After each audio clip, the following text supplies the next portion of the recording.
everyone, welcome back. My name is Patrick. Today I'm accompanied by Zach, playing Lions in this first round of Adepticon. and James, playing the Dwarves of Mid-Nor.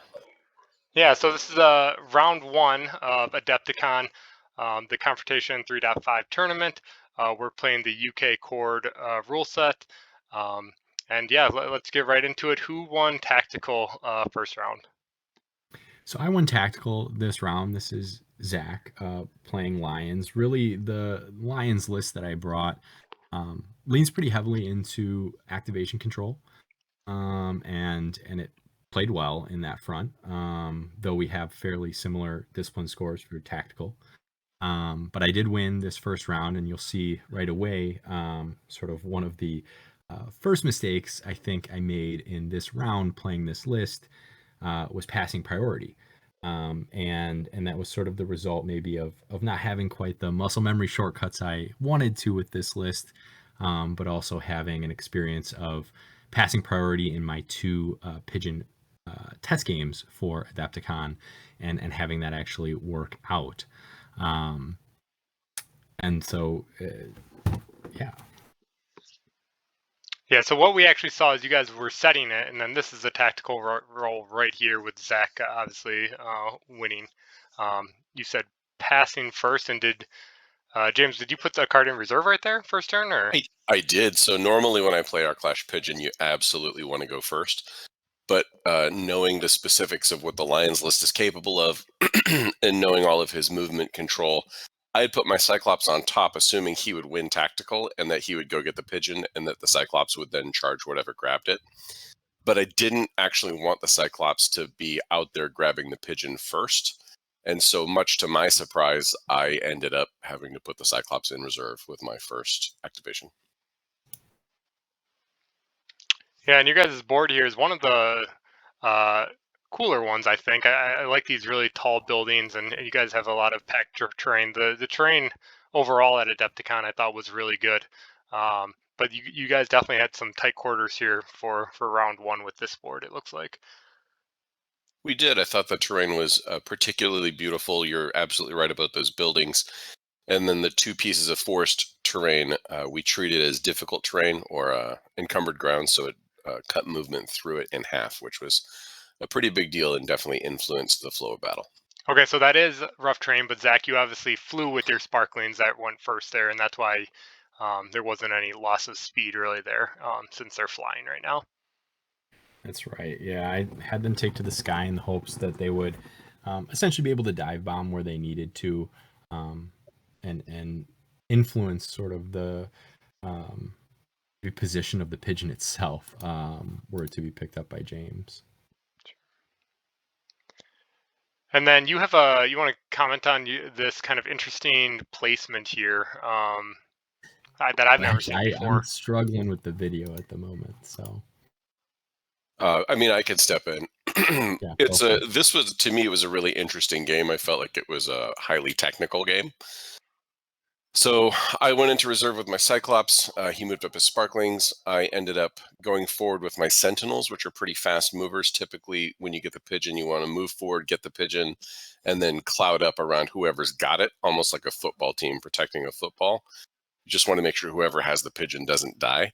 Dwarves are actually very bad at that because they're just so slow. Even a normal army can get the pigeon and put guys in front, but the Dwarves have kind of limited options to do that. Zach knew that with his authority counters and having won the discipline roll and then passed, that he was going to have a ton of activations at the end of the round. And so in this opening round, he's playing conservatively. I've already got the pigeon. He decides to let me commit everything so that he can then take a series of activations at the end of the round unopposed and just kind of put everything where he wants it. Got it. So Zach, oh, go ahead. Yeah, I was just going to say, generally speaking, that's sort of how this list works too. For those sort of unfamiliar with the list, is usually with the control of the activation phase, you tend to pass where you can, use your authority counters to pass where you can, or to force your opponent to play should they pass, and you end up with a host of activations at the end of the first turn that can be very reactive or responsive to what your opponent plays, and then you begin turn 2 often with winning priority and using your activate or your authority tokens to activate 3 times in a row at the top of 2. And so you're doing something like 6 or 7 activations in a row, which is incredibly powerful in the first 2 turns. Yeah, the way this list handles discipline, and with its mobility tricks, having forced march and having aquatic shackles, the list can function in a way that very few lists in the game can, and its power kind of has to be experienced to be understood. It's really very, very good. This was a great list. Zach played it really well. So you have 2 cards in reserves right now, Zach. Do you recall what those 2 cards were? I don't at this point. I'm guessing generally if you are expecting certain caster plays turn 1, whether it be the need for mobility control spells or even just mobility spells to sort of get your guys off the line and unpacked, you might purposefully put something up front in one of your casters in case you need it, and then you reserve it and sort of play it as you need it. And sometimes it's just simply reserving to reserve. You might have a stack that is sort of the traditional setup where your spearmen or guards are up front, your casters are lower. 99% of the time I have that knight as the last activation or close to the last activation in that first turn. And you might just be reserving to pseudo pass more or less and see what your opponent's doing so that you can then be more reactive or responsive in that first turn.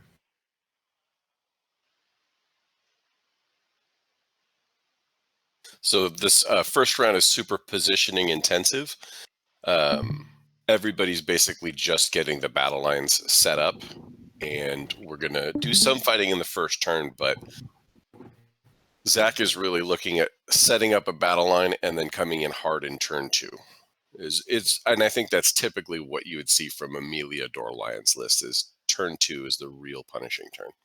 Got it. And what is your strategy at this point? You talked about that football huddle stuff, but like what is turn 2 and 3 you're looking to do, James? For mid-nor, I mean, knowing what I'm facing, usually in an Arclash Pigeon scenario, it's get the pigeon and then keep the pigeon safe. If you've got a fighting chance, you're going to rush the pigeon forward.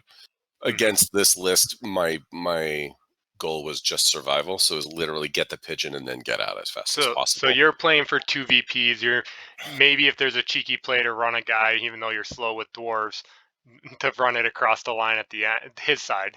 For those that aren't familiar, you get 1 VP for holding the pigeon the most amount of rounds. So at the end of the round, you keep track of who had the pigeon at that time. The person that's held the pigeon for the most rounds throughout the game gets 1 VP. You get a VP for holding the pigeon, being the person to hold the pigeon at the end of the game. And then you get a 3rd VP if at the end of the game the person holding the pigeon is in their enemy deployment on the enemy deployment zone. So James, you are only playing for 2 VP right now, it sounds like. So I'm always trying to play for 3 VP, but I'm definitely not trying to lose the game. Don't let the perfect be the enemy of the good, right? If you don't see a way to get 3, then go for 2. And so I never really thought I had a way to get into his deployment zone with the knight, the discipline, the authority counters, Meliador, and Miguel. I just didn't see a way for that to happen. So I could not make it happen. I was very lucky to get 2-0, by the end of the game. So I just did the best I could. That was as good as I could manage. Well, little spoilers there, but we'll Sorry about that. no, hopefully, it's all right. Hopefully my mic is still working as well as it was. I had to switch cameras there for a moment, but I'll just comment on sort of my early plays here. At this point, as I sort of unpack the line, particularly with the sort of smaller troops, the focus here is really collapsing in on flanks and or denying flanks as best you can with 1 or 2 guys that can usually hold out for a turn or 2. And then beyond that, as you can see up front, I'm kind of focusing on attempting to create 2v1s or at least being able to split off 1v1s to create some advantage in a few key phrase in the hopes that I can then collapse in on the pigeon.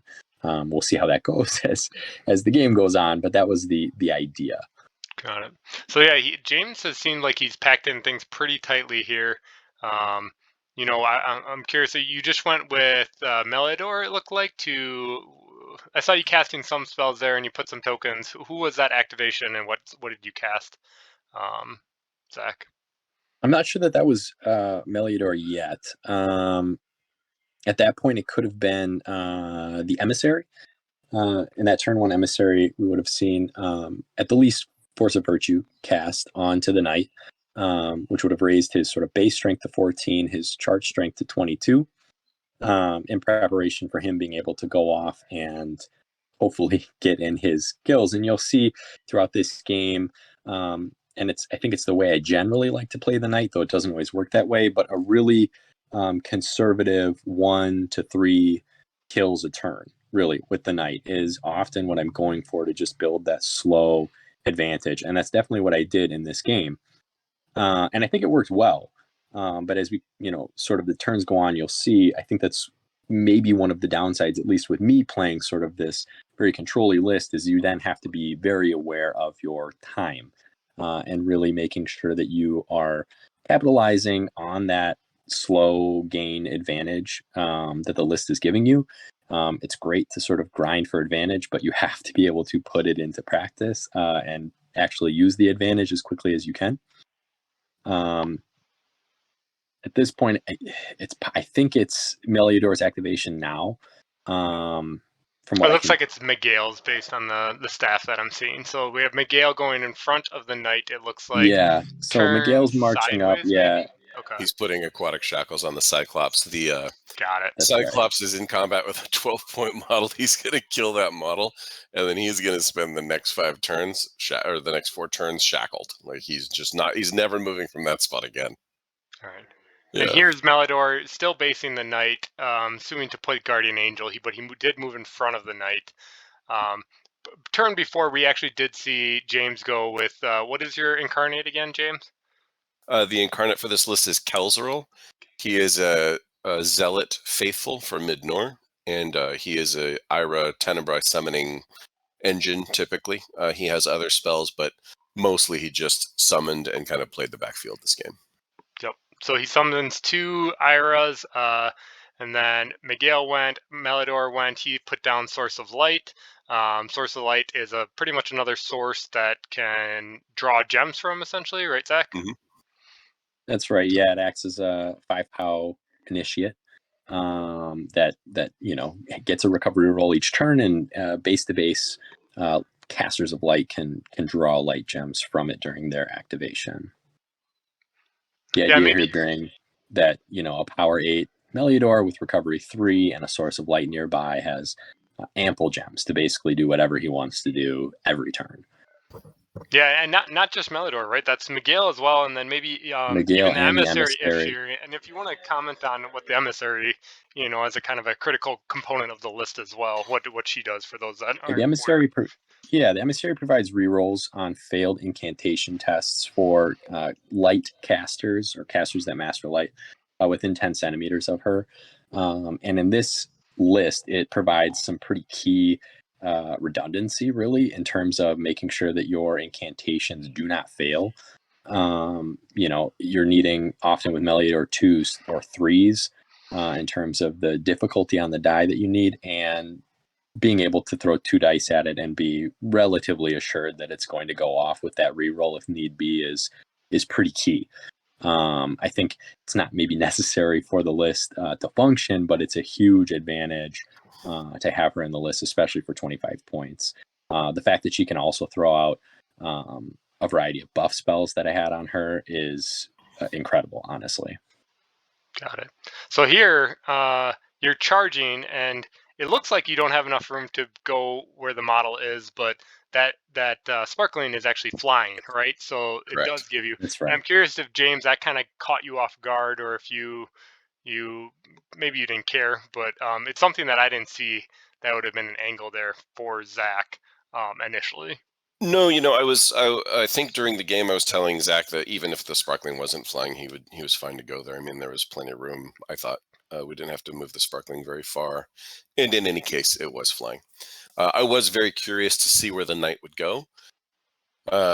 After the battle line had kind of formed up, that really seemed like the flank that he had to go for. Right, there's just nowhere else for him to fit. But while things were forming up, I was very curious to see where the Knight would end up. Just to make sure everybody in the audience understands, Meliodor casted a Source of Light and Guardian Angel earlier, so the Knight has Force of Virtue and Guardian Angel on him. Guardian Angel gives him +2 defense, regen 5, and the first time he's killed, he ignores the wound, right? That's right. Yeah. So very potent combination. So the Knight is just an almost unkillable murder ball, and he's going to get some murdering done. Yeah, fun fact, and throughout all of Adepticon, I'm pretty sure if I remember correctly, the Knight took 1 light wound the entire tournament and regened it. So yeah, my Knight really ran wild throughout the tournament. So it was fun playing him and throwing him around. And I was actually really happy that I ended up taking sort of the base Knight. I was very tempted early on to take Musician, sort of covering your part of your war staff and still having that, chassis of the Knight. But being able to just throw him wherever you want and maintain that war staff and that activation control is so potent that I don't think I will be tempted to go back. Yeah. So we just saw the first exchange, Zach. You picked the 2-on-1 fray. It looks like you only got him to a serious or possibly critical. I think that's a critical. Critical, okay. Yeah. And then the second fray here that we're resolving was James's choice. Which one are you seeing now? I'm not sure which fray we went to second. Zach, do you know? I don't recall where we went second. I can comment on picking the 2v1 first. I mean, the whole idea here was in the hopes that, these two, I think they were guardsmen, one might have been a spearman, but that they would be able to take out that dwarf and collapse in on the pigeon, which was really a key point. The fact that they couldn't do it, and again, Alahan troops, right? I mean, they're nothing special, but it felt like a fairly a good idea at the time, but they weren't able to get it done, and they weren't able to collapse in, and that really mattered for the course of the game. Mm-hmm.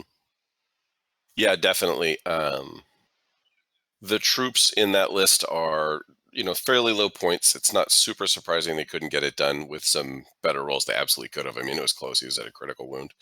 But yeah, following up and pursuing into the pigeon carrier would have been huge. So that going my way was a real bit of luck that I'm not ashamed to say was luck in my favor. So we have a lot of... Oh, go ahead. Oh, yeah, I was just going to say, so we just resolved the 2-on-1 for Midnor there, killing a spearman. Looks like, Zach, you went all defense. You were just trying to not lose that body and get pursuit movements up to kind of push that line of battle further into your zone, is what I'm guessing. That's right, yeah. In a lot of the fights in this game, I was really trying to only sort of jam in the fights in which I had an advantage in the hopes of collapsing the line in certain parts and then just holding the line where I could so that there wasn't any danger to my casters in my backfield. And that was sort of the main play here. Got it. Really using the blockers to block and only throwing them, throwing dice and attack where I had the advantage to do so. Sure. Now we're on the Knight, who's just going to carve through those dwarves like a giant knight through tiny dwarves. Let me tell you, anybody who has not received a strength 22 charge from a knight, you have not lived until you have eaten strength 22 charges. They're pretty rough. Yes, the Knight racked up a pretty impressive kill count, really through all 3 of my games. And generally, you point him at something, and it's gonna die. He 1 or 2 shot many a big thing throughout the tournament, including one of those 84-point mercenary minotaurs, which was impressive on his end. Nice. We saw you pursuing to the other one. I'm curious if you could take it back. Would you have pursued it behind the model to try to get absolutely a little bit over? Yeah, absolutely. You'll see as the next turn progresses too. Maybe it's turn 3 that it'll happen, but the knight actually comes back around in an attempt to sort of help clear up some problematic pieces in that front battle line, and that was absolutely a mistake. The knight should have pursued forward into that flank. But my thought here was, if he goes too far, he loses some of those buffs, right? He loses the ability to get that force of virtue if I can't get the emissary out there. And it's possible I could have, force marched the emissary and put her a little more sort of in no man's land to make sure that she could land that buff and keep that engine going. But it's tough to say. I think likely in hindsight, I probably just continue down that flank. I rely on strength 15 charging strength and just go from there and really try and get that pigeon. That's probably the correct line of play. But here I'm just thinking about making sure that conservative, slow grind to an advantage continues forward, and that knight for sure kills everything he touches by getting that force of virtue every turn.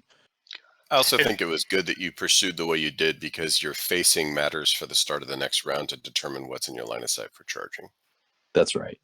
Yeah, and that was a big thing. I mean, with the flying sparklings, with the knight themselves, maintaining that facing is something that's constantly going through your head as you're playing.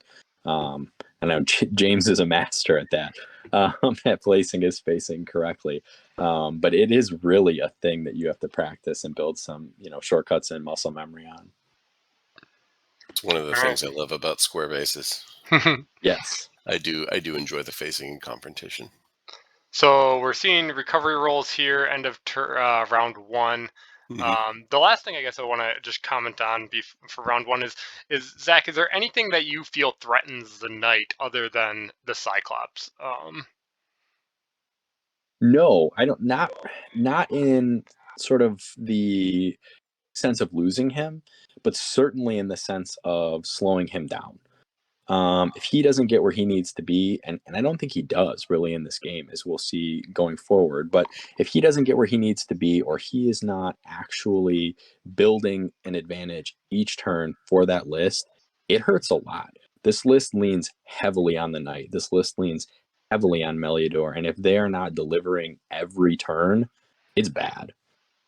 And that's, one of the things I think that there's been debates I've seen or had with people about putting that orb of power on Meliador, right? So that he's rolling 2 dice on the recovery roll. I think that that's essential in this list. I think if you roll a 1 on that recovery roll with Meliador, it's a tough uphill battle to come back from, even just 1 turn. Yeah, I mean, for 11 points, it's really hard to say no to that, right? So top of round 2, I think we missed the tactical roll, but Zach, it looks like you won it. You opting to go first. Your first play here is Meliador. Can you talk about what you're thinking about executing here? Essentially, Meliador has to put some damage on that pigeon holder, and start actually making an impact in the field. I mean, he has Celestial Scourge on him. He's got to start using it. I don't quite recall exactly what I've entirely cast in this round. I will say, prior to Adepticon, I was testing summoning Sparkling or summon Sparklings in this list as one of my spells. I think I would go back to that today in this list. But before Adepticon, I switched it. And there's a longer debate there, I think, to be had, but for Flow of Absolute Incompetence, and I totally forgot that spell this entire game. That would have been perhaps helpful at certain points. But at this point, I think I'm just thinking about where he needs to put down damage, what he needs to do to actually start going towards the scenario. Right. So with Flow, if you would have remembered it last round, you might have been able. There was a 2-on-1 for obviously the one that's engaged with the Cyclops. That one's probably dead. But you might have been able to save that other guardsman from the 2-on-1 with James. That's right, or maybe influenced. Yeah, or maybe influenced a kill easier in that fight. Here you're going to see me moving Meliador back. It's because he has a Master of Puppets in that front line, and I'm casting this 1-gem Celestial Scourge. And you're going to see this is probably the second really key misplay, I think, of this game, is I tried to move back to get outside of 30 centimeters of the Master of Puppets, but stay within 30 of the pigeon holder in the hopes to get a Scourge cast, POW 15 spell on that pigeon holder, either take him out or, bring him pretty low. We do the first measuring. I cast the Celestial Scourge. Obviously, I have to cast it before I can measure to the Master of Puppets, and I'm just inside that 30. So I wasn't able to move outside of it. He absorbs it. Now, here's where I have sort of a brain fart, if you will, but I go to cast the second Celestial Scourge, and even though James offered, more or less, for me to spend extra gems on the mastery of the spell, I didn't. Which of course allowed the Master of Puppets to easily absorb the second one as well. And the brain fart really is just not thinking about the frequency of the spell and realizing that at this point, then I'm locked out of Scourge, right? I think the smart play would have been just tossing a bunch of dice or gems turning into dice on the mastery of the spell, making it unable to be absorbed, and going from there. And that would have been the play. But I guess I'll blame it being round one and 4 hours of sleep and third day of a con, and that's the way it goes. But that was a pretty key misplay there. Not being able to really put some good damage on or potentially kill that pigeonholder. I really needed that to happen, and that was just really needing more practice with the list and the rules on it. So yeah. Was there any consideration, because I think you could have gotten Storm of Light up round one, along with also getting Guardian and the Source of Light, correct? I don't think so. You cannot put up Guardian Angel and Storm of Light and Source. Okay. You'd have to choose. You could probably do Source of Light into Storm of Light, but I don't even know if you can do that. You're really then throwing only one die, needing a 3 on that Storm of Light. Yeah, you have a reroll. It's possible, but as you know, Pat, from Armcast games, I will fail even rerolled needing 3s. And so I like to throw that second die on the source to make sure that it happens. And if you do that, you're not able to, you basically don't have enough gems left, even after drawing from the source. You don't have the correct gems to cast Storm of Light. Got it. And so you can't do that unless you're throwing only one die on source, and then you're not casting Guardian Angel. So it's really a choice between the setup that I did and a Source of Light, a Storm of Light setup. So I think there it wasn't a good ton of you consideration. didn't go with Storm of Light, because once you do Storm of Light, Meliador can't move, Right. and that's just a really rough. That's a really rough limitation for him to have to operate under, especially in this scenario. I could have just pulled everything back, and then Meliador's either out or he has to move, and then Storm of Light goes down, can't recast it, has wasted all that time and effort on it. Storm of Light does have a 40-centimeter range, though, so getting out of it is I quite think it's difficult. 50. It's, Yeah, I think it's yeah. 50. It No. doesn't have line of sight. I mean, it is pretty crazy, but you do lose a pretty large amount of sort of tactical flexibility, I think, in using it. There's also just, if someone busts through the line and just engages you, it's gone. I mean, it's a question. It's a real question, and I'm not quite sure what the correct answer is. And again, it's just sort of not having the test games to know what setup is better in which situation. But I definitely did opt for the sort of Source of Light, Guardian Angel, more maybe traditional setup that I'm used to with the list. Sure. So we actually haven't seen James go at all yet this round. I think you used both your authority counters. I'm not quite sure what else you activated this round. Do you recall, or in your first 3 turns? Looks I like don't. I'm pretty sure Miguel went within that first 3 activations to maintain that aquatic shackles. Got it. And then from there, I think it was just either it was a card of spearmen or a card of guards, and that was essentially to tie up a bunch of pieces on the line to make sure that I was basically dictating where that line of combat stayed. Okay. Yeah, so here you are reforming that line. Everything looks good. We got James's first activation, which looks like it's your incarnate.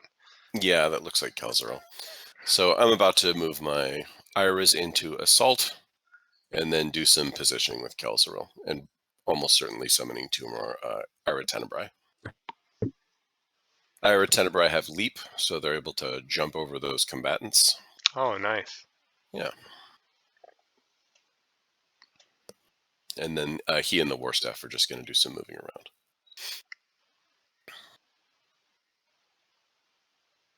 And then I didn't see a fear check. They are dreadful. Shouldn't you have rolled, Zach, for? No, Ira Tenebriar Fear 6, but the Lions of Alahan have Bravery as a faction ability. Oh, so okay. I think his courage was high enough that even on a 1 he would have passed. Yeah, so the lowest outside of the war staff, the lowest courage in the list is 4 on the spearmen. So even they're auto passing on 5s. But yeah, anything besides those spearmen is a higher courage, and you know, auto passing on even higher fear. So and within the war staff, it's pretty crazy. Basically, it's +2 to that. So. And what I'm doing here with Kel is I'm voluntarily putting my war staff on the line and sacrificing tactical next round in order to have a wall to try and keep the knight from getting Kelzerl this round. I'm hoping that that wall is big enough that he can't go around and boomerang back to Kel with the 1 activation. This is all the 1 activation of that knight.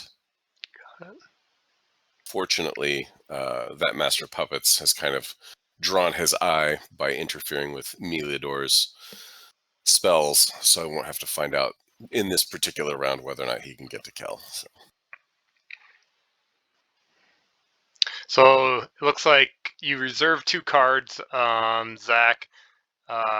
Pigeon is running backward, or is this the pigeon running backwards, or is this Yes, something? that is. Yep. Nope, that's Okay. the Sentinel carrying the pigeon, just getting out. Got it. I'm curious. Do you think, Zach, you could have gone sooner with your sparklings to engage the pigeon to keep them there, or was that just not on your radar at that time? Perhaps.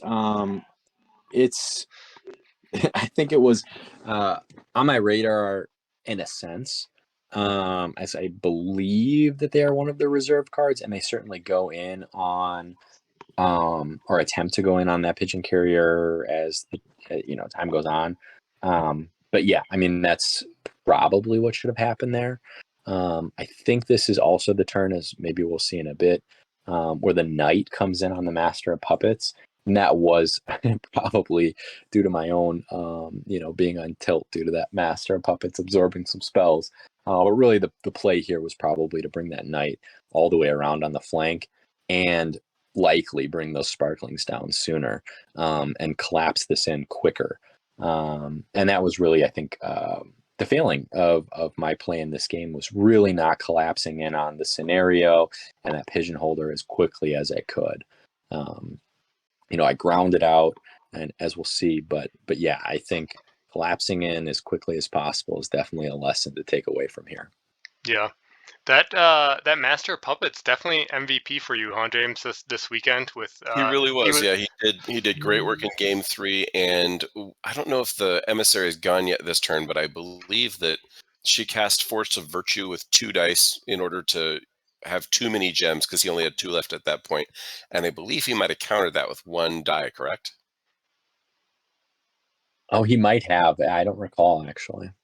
Yeah, I think he did. We might have already gone past it, but I think that was maybe the final straw of getting the knight to switch targets and go after him. Darkness magicians are just too OP. I mean, yeah, you can counter them and absorb them, or you can absorb them with anything, but they can absorb anything else, which seems a lot stronger. I think I would take that trade-off any day. Yeah, no, it's particularly good for small mages against big mages, right? Because you can you can bring down some powerful spells even if you yourself can't cast any. So it's good. Is that traditionally why you bring him? Is just to absorb stuff? Actually, yes. It's super situational, though. So I'm glad you asked that. Yes, that's one of the big reasons that he made it into the list. I wanted some coverage against magic. When I played him in CWI, he did nothing for me, which was a tournament I went to a couple of years ago. So it's one of those things that just doesn't come up every game, but when it comes up, it can be very important. You really only have to surprise an opponent once, right, with a game-changing thing to really make him more than worth it. He's got a pretty solid stat line for his points too, so you're paying a fairly small premium for the magic. And the spell that he brings is really good. I didn't actually cast it in this tournament, but I gave him a spell called Greedy Doll, which gives a model War Fury, and if you pay an extra gem of darkness, the enchanted model not only has War Fury, but ignores Possessed, Fierce, and Hardboiled, so it's a pretty incredible buff. There just wasn't any real call to use that spell. Nice. So I think we're getting close to the bottom of turn 2 at this point. We're just doing the last few activations before we start our second round of combat. Yeah, it looks like definitely Sparklings need to go, and so do the Knight here. Yeah. The Knight really is the butcher every round. He's just taking out a couple of models every time. Yeah. I gotta say, it seems like a ton of fun to play. I've never actually been behind the helm of Lions, at a tournament or anything. I've played them once or twice just to kind of test them out, but that Knight seems so fun. To address what's going on here too, I think that maybe this is a rule, but Zach and James are actually both the judges for this event, and it's a little unfortunate they got paired up round 1 because I think that this game hasn't been played in quite some time, or at least not in a tournament setting. A lot of players might have gotten into situations that they might have just house ruled on and wanted an official ruling on, house ruled on in the past, and now that they're in kind of a more competitive standpoint, maybe they wanted to play it correctly. I think that you guys got bothered quite a few times in round 1. But it seemed like the rest of the event going forward was pretty smooth because everyone kind of ironed out how to play, some of these tedious rules. It's ironic that you mentioned that. Yeah, it's definitely true. I think we lost some time in this first round because of that fact. With both of us being in one game, even if one of us sort of steps away to help, the game as a whole loses the time, which is too bad. But I think honestly, I maybe had one or two other questions throughout the entire rest of the event. So I think people really got back in the groove of things pretty quickly. And even in that round 1, it wasn't so bad. But that was exactly what was happening there with the rule book. It was a warrior mage question, I recall. Yeah, I definitely was am at fault for one of those questions. I think later on in the round we had an interesting one about pursuing into a fray that was already split, and how exactly you re-split a fray. And it's just one of those things that I think if we're playing just for fun or whatever, it's like, yeah, do whatever you feel like. But in this tournament, everyone just kind of wanted to play their best, right? Which was great to have everyone be competitive and want to win, right? You could definitely feel the competition at Adepticon, which was great for a game that hasn't been, alive in the last 15 or so years. Yeah, I would say certainly while everybody was trying to play their best, one of the things that was so wonderful about attending that weekend was there was a real spirit of camaraderie and sportsmanship, and everybody was just very cordial and had a great time. So people were trying their best, but they were super nice. It was really a good atmosphere. Yeah. I being able to play in person Confrontation on lovely boards with fully painted armies, multiple games throughout a weekend was pretty incredible.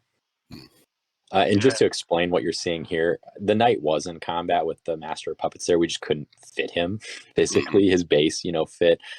His spear didn't, or something like that. And it just, we had him in the fray. And so here he's pursuing into the next one.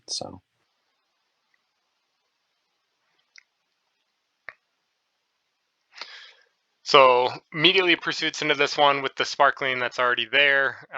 That combat automatically has to get resolved next. Yeah, he makes very, very short work of that dwarf. As anybody, you're going all defense to just try to stop the bleeding because you don't want the. Oh no, never mind. I misspoke. You are going 1 in attack, 2 defense. Typically against the Knight, I was going all defense, just in the faint hope that I could get out with a critical wound. My strategy was block 1 attack with 2 dice, and if it works, maybe he legs me once and then rolls a 1 on an attack. And between all of that, I might live. I figured that was the best chance, but I figured with 2 people attacking, there was no way. So I wanted 1 attack die so that I could maybe put some damage on the sparkling. Got it.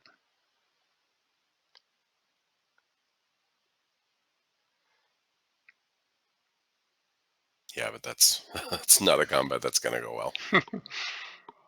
So we'll actually And see the. here, Oh, I go guess ahead. just to comment on it, I mean, the knight is busting through the line here. So the line of play wasn't maybe quite as dire as I recalled earlier in the video, but I think,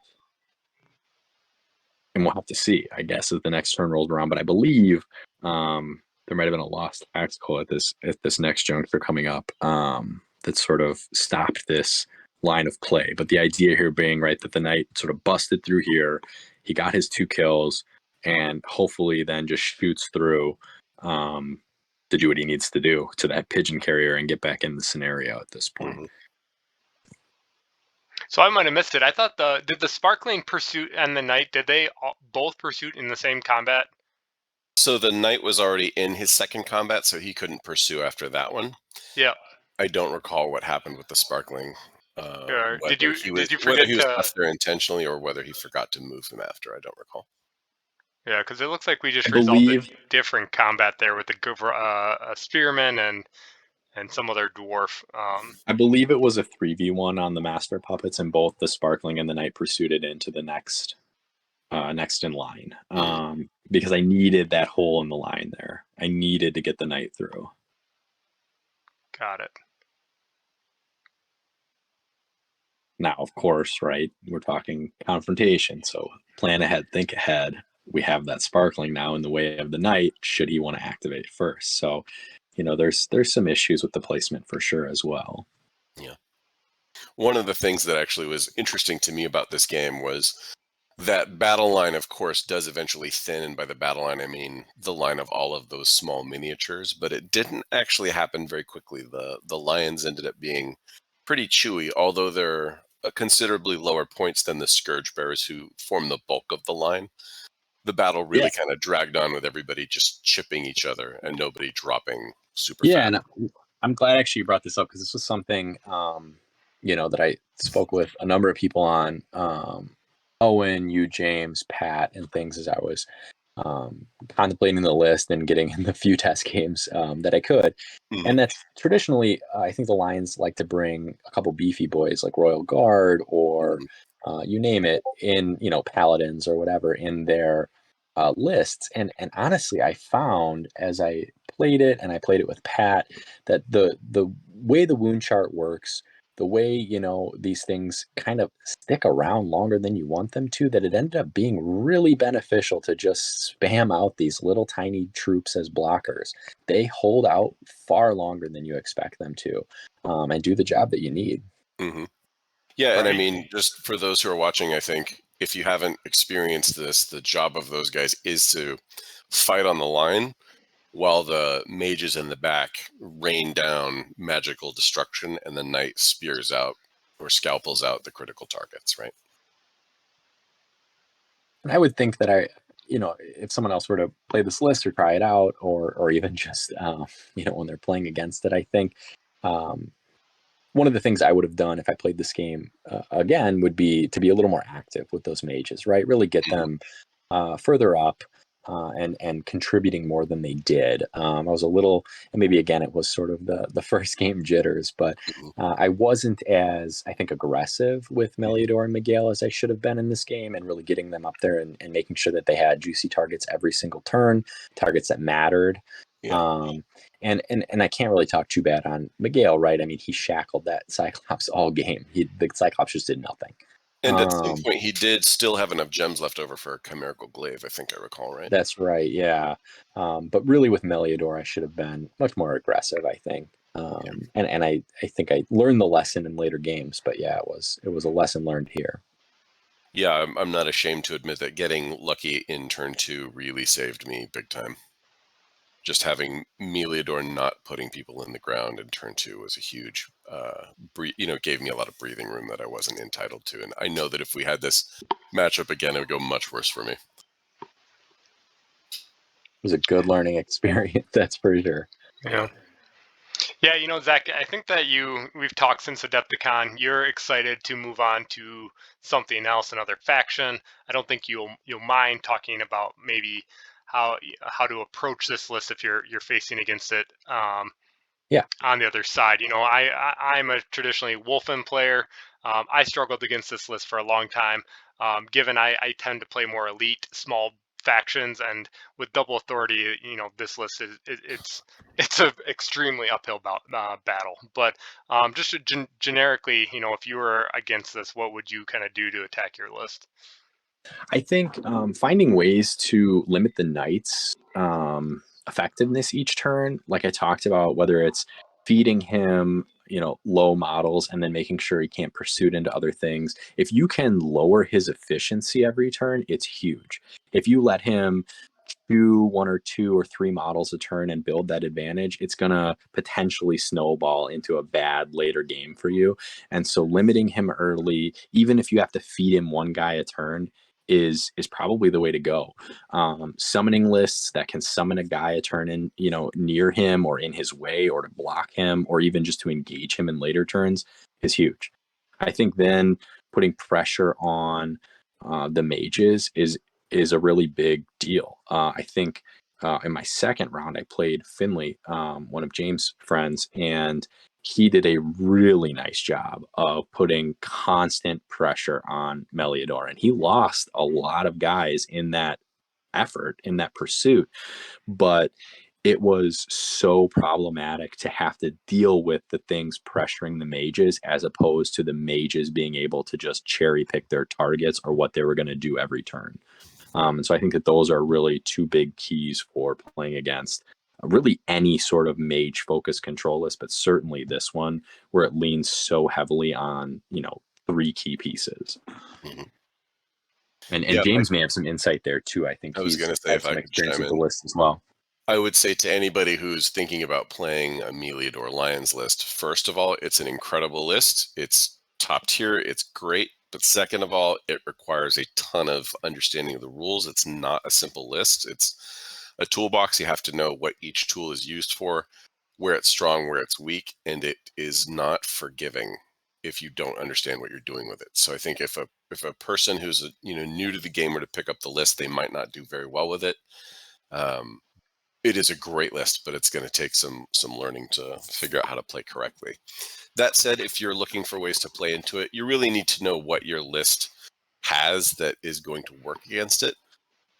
I think ideally what you want is, different lists will have different tools. I think if you have 5 or 6 elite hitters, you're probably in good shape in the sense that, the knight's going to kill one, maybe two, depending on how they're spaced. One will get shackled. But then if you have 3 or 4 guys that are just super dangerous and super hard hitting, if you have 3 or 4 models killing 2 models each in a round, you can blow out that line of 10 and 12 point guys and then have a clear run at the mages. And then the Lions, player is going to have to make some hard choices because he can't both be forward to cast the spells he wants and not get hit. If you have ranged attacks, you can force the mages to stay back, depending on their spells, of course. But you can really put pressure on them that way. And then if you have fast movers that can get to the back line in a turn or two, especially if you have forced march, really changes, where the mages can be standing and be safe. And if you have anything that blocks line of sight or breaks line of sight, there are a couple effects like that in the game. You'll really negate a lot of what makes the knight strong, and you'll kill the mage's ability to target things with their spells. So those are all ways that you can counter Lions. And know your rule set.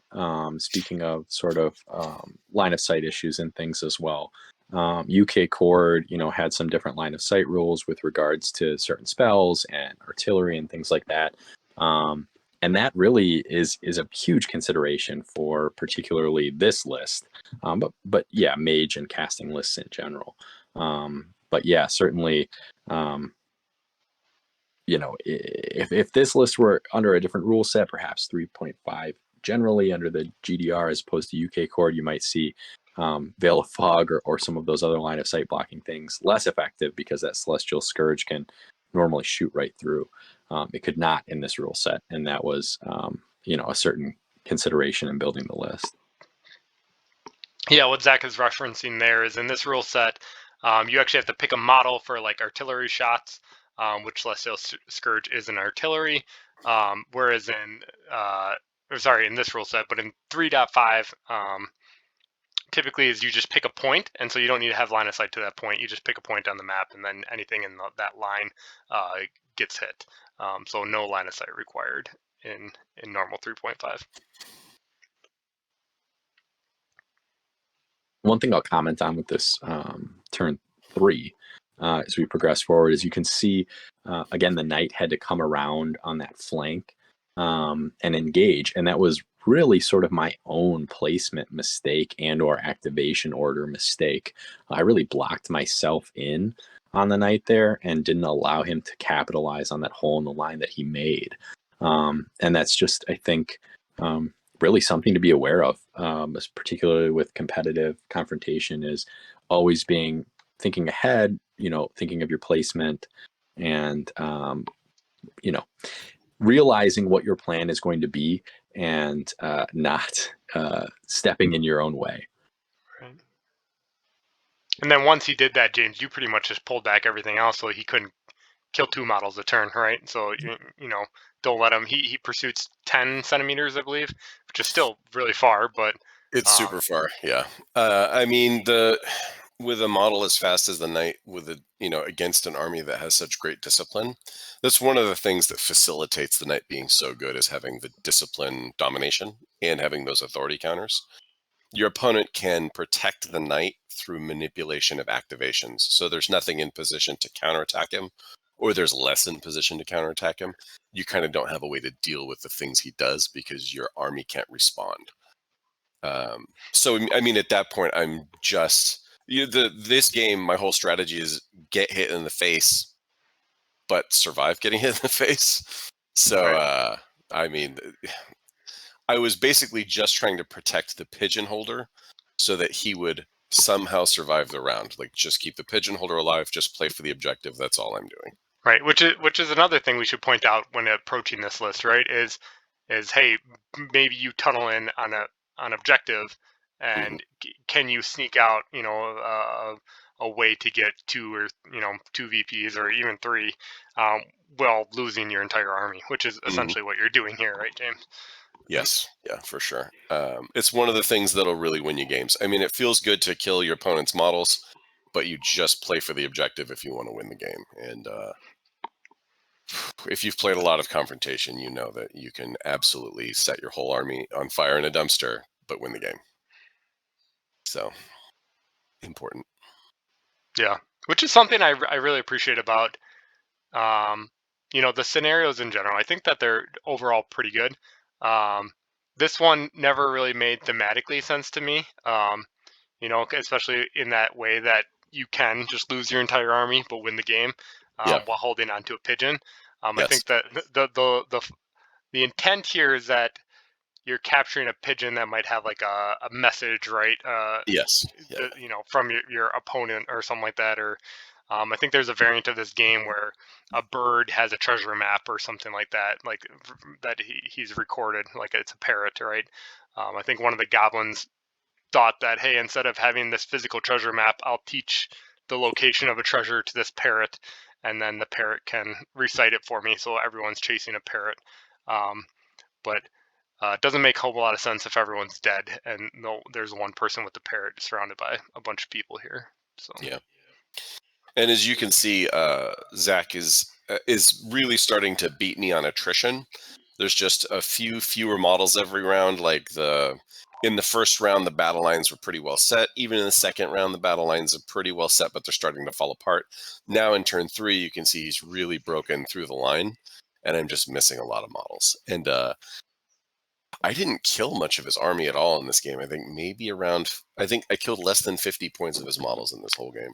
yeah, I was gonna say, because you have the lost ones, right? For you're playing a clan, right? Or what are they called in Mid-Nor? Colony is the name of their themes, and the colony I'm playing is Azahir. So for every 50 points that are killed by a warrior of Mid-Nor, you get to put a lost one into play. But I never triggered that. I think he might have actually lost over 50 points by the end of the game, but they weren't kills by Mid-Nor, or the last one wasn't, so it didn't trigger. Yeah. So just hanging on for dear life during this turn. That'll happen when your Cyclops is just shackled the entire game, apparently. Yeah. You know, it's funny. The previous incarnation of this list had 2 Prowlers instead of that Cyclops and some extra points elsewhere. But I took the Cyclops knowing it would be worse but more fun.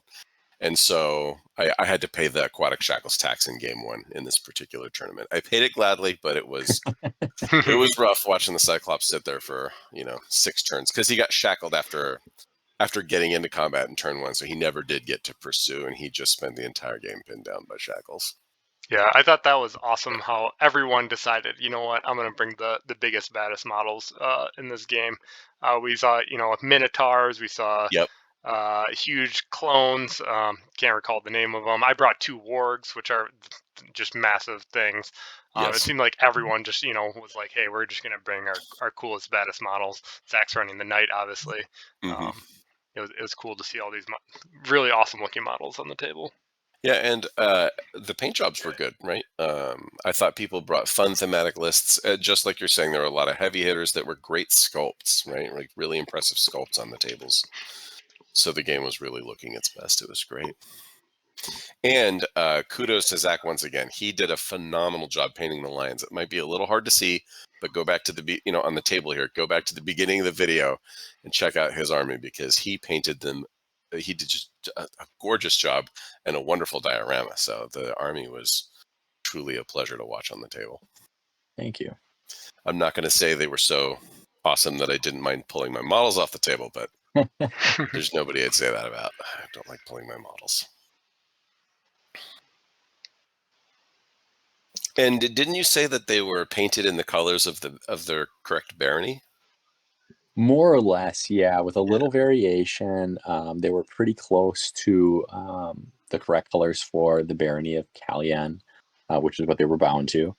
Yeah, and that was honestly kind of a happy mistake early on, and then I really sort of leaned into it once I had read that, and I think it was in like Cry Havoc 2 maybe, where they really give the colors of the various baronies, something like that. And I was excited to see that sort of my pre-planning was going to reward me with some true theme as well. Yeah. So here we are starting turn 4, which is going to be kind of a pivotal turn. It's really coming down to the point where I don't have any more models to throw into the breach. And we're getting down to kind of like the last defenders. And I'm really starting to run out of tricks. And the knight is, I can't deny the knight anymore, right? I can't just feed the knight. There's nothing left hardly to feed him. So we're getting down to the wire as far as my endurance goes for this game. That's right. And I think we're going to hit dice down in this turn, sort of before the turn fully plays out, if I recall correctly.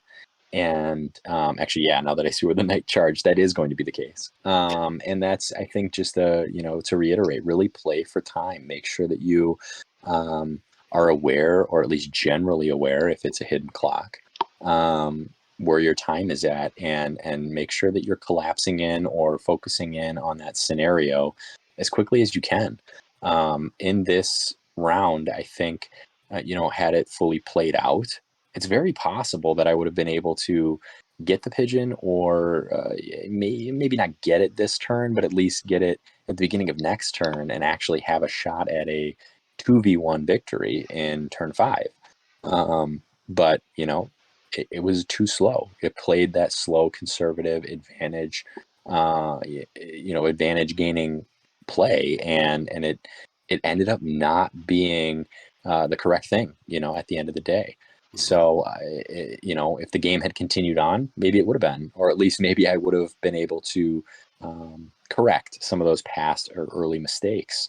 But yeah, it's the way it goes. You got to be really focused on your objectives and your time.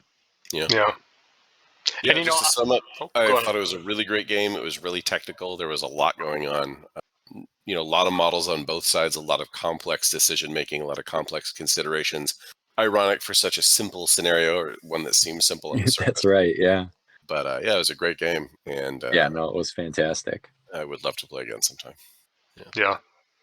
And I just want to commend you guys both on, the gamesmanship and the playing. I think that you could say you guys are at the last table, I think, at this time. A lot of people standing around, you know, and it didn't. Sometimes I know games and people will kind of devolve into, hey, let's just start chucking things, rushing things, right? There's you definitely picked up the pace, right? But neither of you are getting so egregious that, you know, it's souring the game for either one person. So kudos to both of you for just, you know, trying with the intent to actually finish the game and you know, playing at your fastest but within reasonable limits. Yeah, it was a great game. Thank you. There's the handshake there. Game. And for those who have not had the pleasure of playing him, James is probably one of the best confrontation players, probably in the world currently. So this was really an unbelievable game and a huge learning experience for me as I sort of jump back into confrontation after being away from it for so long. Yeah, well, that's a game. That's the end of the Adepticon event. I know that these kind of released a little bit out of order, but you know, I definitely wanted to get Zach and James on here for commentary for this last one. I know that, you know, we are all looking forward and definitely want more confrontation events in the future. We're already talking about, you know, hey, how can we make Adepticon next year happen? You know, Jeremy, huge thank you for running this. Jeremy at Jeremy End of the World YouTube Gaming. His link is in the description of this video. Go check out his channel. You know, I think that it was, again, great seeing all these models, and we're looking forward to it in the future. Zach, James, any final words? Yeah, I would go ahead, James. I think Zach was a great opponent. It was a really fun game, really congenial. The man knows a lot about confrontation. Both Zach and Patrick are very knowledgeable. If you have any questions, definitely contact them. They'd be happy to answer them for you. But phenomenal game. Thank you. Yeah, absolutely excellent game. I would reiterate that thanks to Jeremy and to everyone really at Adepticon. It was an excellent experience. I'm really looking forward to future events. I hope that you know, we can continue having those events, continue celebrating our event organizers, and really anyone that's willing to come out and play this game that we all have, you know, such a long-lasting love for, and really keeping that community going. Yeah, I think I really look forward to meeting others in the future, and certainly reach out if you have questions or are interested. There is a Discord out there. I'm Z Peters on that Discord. Feel free to message me. I, you know, I'm frequently posting in the Facebook groups as well. You know, let's build up the community, and whoever wants to reach out, learn more, or set up online games, or you name it. That would be great. I would be absolutely willing and happy to hear from all of you. Well, thanks everyone for joining us. Until next time, we'll see you on the streets.